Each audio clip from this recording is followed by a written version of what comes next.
Bonsoir à toutes et à tous, bienvenue dans l'édition du soir du journal de TV Vendée. Voici les principaux titres que nous allons développer dans cette édition. Nous sommes le mardi 25 novembre, journée internationale de lutte contre les violences faites aux femmes, l'occasion de se pencher sur le travail du CIDFF, le Centre d'information sur les droits des femmes et des familles, de plus en plus sollicité en Vendée. Nous nous intéresserons également au dispositif Angela, mis en place depuis 1 an dans 60 établissements à La Roche-sur-Yon. Il permet d'identifier des lieux de refuge pour les personnes victimes de harcèlement. Et puis nous irons au château de la Bijoire à Saint-Vincent-sur-Grand, qui a accueilli durant une semaine le tournage d'un film réunissant un casting international, un court-métrage inspiré du jeu d'enquête Cluedo.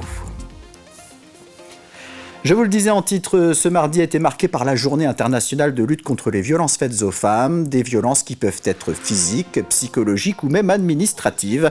Pour accompagner les victimes, en Vendée, le CIDFF, le Centre d'information sur les droits des femmes et des familles, est présent sur 18 sites de permanence.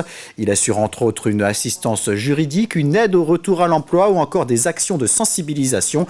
Les sollicitations, dont 80% concernent des violences conjugales, sont en forte augmentation, plus 21% entre 2023 et 2024. Cela nécessite donc une hausse des moyens alloués.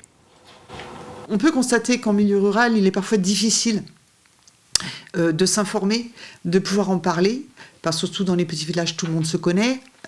Donc c'est beaucoup plus compliqué pour elles de faire des démarches dans ce sens-là. C'est dans cette optique-là que nous, on a énormément développé nos permanences juridiques en milieu rural. On a aujourd'hui 18 permanences au total, dont le siège social, mais on s'est énormément déployé sur le territoire pour pouvoir recevoir physiquement ces femmes victimes.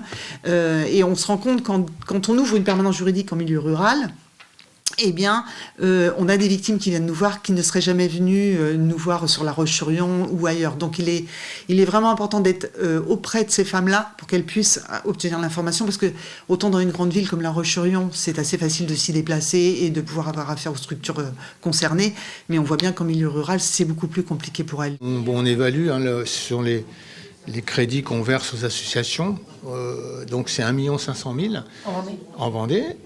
Donc c'est l'aide directe aux associations, donc c'est assez considérable. Je ne parle pas du financement des postes de fonctionnaires, notamment de gendarmes et de policiers. Donc c'est quand même considérable. C'est plus 11% cette année par rapport à 2024. Et là, on va voir ce que va donner le budget, mais il n'y a pas du tout de diminution prévue. C'est aussi l'aide de la CAF, de 250 000 € qui sont versés à des femmes qui quittent le domicile et qui ont besoin de se reloger. Donc c'est une aide très très utile, très efficace. Et parmi les différentes formes de violences subies très majoritairement par des femmes figure le harcèlement de rue. Il s'agit d'un délit puni par la loi. En 2016, un dispositif pour aider les victimes a vu le jour en Angleterre. Nommé Angela, il a été mis en place il y a 1 an à La Roche-sur-Yon. Il permet d'identifier tous les lieux où il est possible de se réfugier et d'être pris en charge. Reportage Louise Biaggi. Rentrer dans un bar pour se sentir en sécurité, c'est le réflexe de beaucoup de femmes confrontées au harcèlement de rue. Elle sortait du théâtre, je crois. Elle était suivie, et donc la personne qui la suivait n'est pas rentrée ici. Elle est rentrée ici, on a appelé le commissariat, ils ont envoyé une voiture. Et ils ont interpellé justement la personne qui la suivait. Ce bar a une étiquette rose, Angela. Elle désigne un lieu refuge pour les victimes de harcèlement sexiste ou sexuel dans l'espace public. Il y en a un, une fois, qui m'a demandé « Madame, vous savez où on peut trouver des femmes pour le sexe ?» Et c'est là que j'ai pris conscience que malheureusement, on était passé dans une sorte de zone et de temps de prédation, et spécifiquement de la femme. Alors je pense que des dispositifs comme Angela ont toute leur place. Le dispositif Angela a été lancé il y a tout juste 1 an. Aujourd'hui, 62 établissements ont sensibilisé leurs employés à aider des victimes de harcèlement de rue.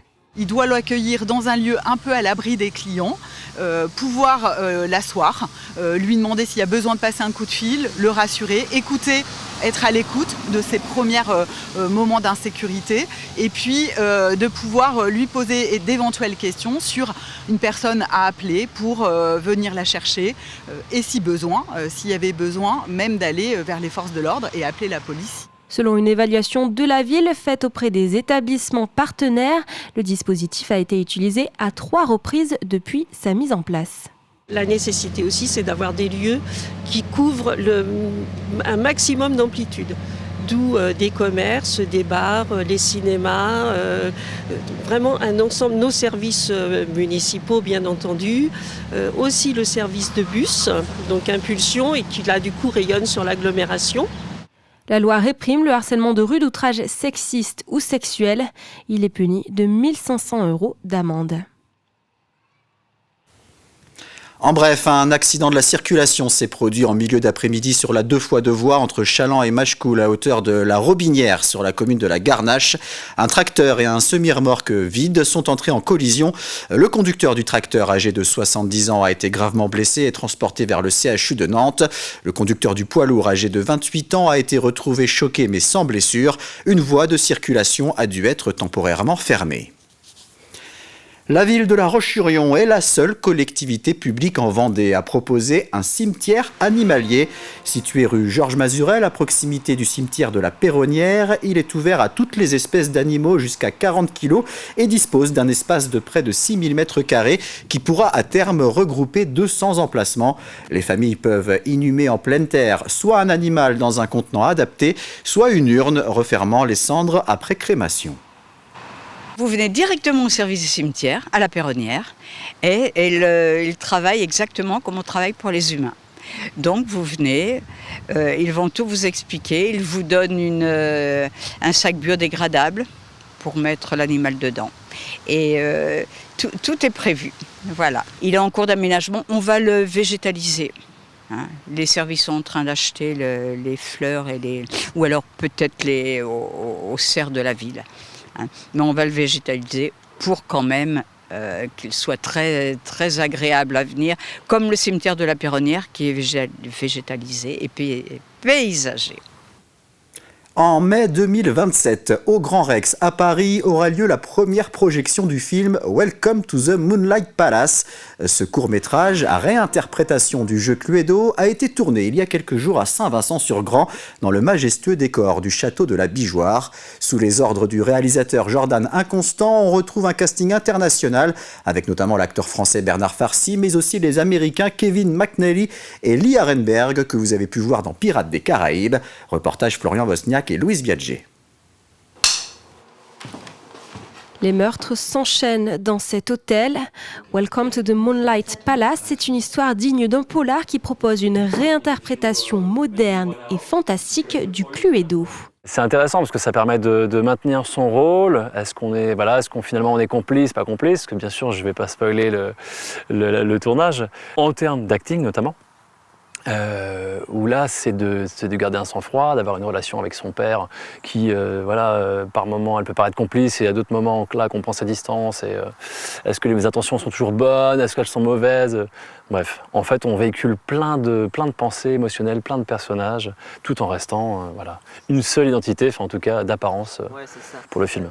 Jordan Inconstant, le réalisateur, a choisi le château de la Bijoire à Saint-Vincent-sur-Grand, une bâtisse du 19e siècle qui donne autant le ton au film que les costumes et le caractère des personnages. Des acteurs américains ont traversé l'Atlantique pour participer au tournage. L'avantage, c'est qu'on a vraiment un brassage. Comme c'est censé être dans un hôtel de luxe, il n'y a pas que des Français. Il y a des Américains, il y a d'autres... il y a des accents. Et là, pour la première fois, en plus, Kevin McNally et Lee Arenberg jouent en français. Donc c'est intéressant de donner en plus la réplique à des acteurs comme eux qui ont côtoyé Johnny Depp, Tom Cruise. Et là, dans ce contexte-là, vous vont donner la réplique au doubleur de Johnny Depp ou à Bernard Farcy. C'est original et à la fois intéressant. Toute l'équipe de ce court-métrage a vécu en huis clos pendant une dizaine de jours.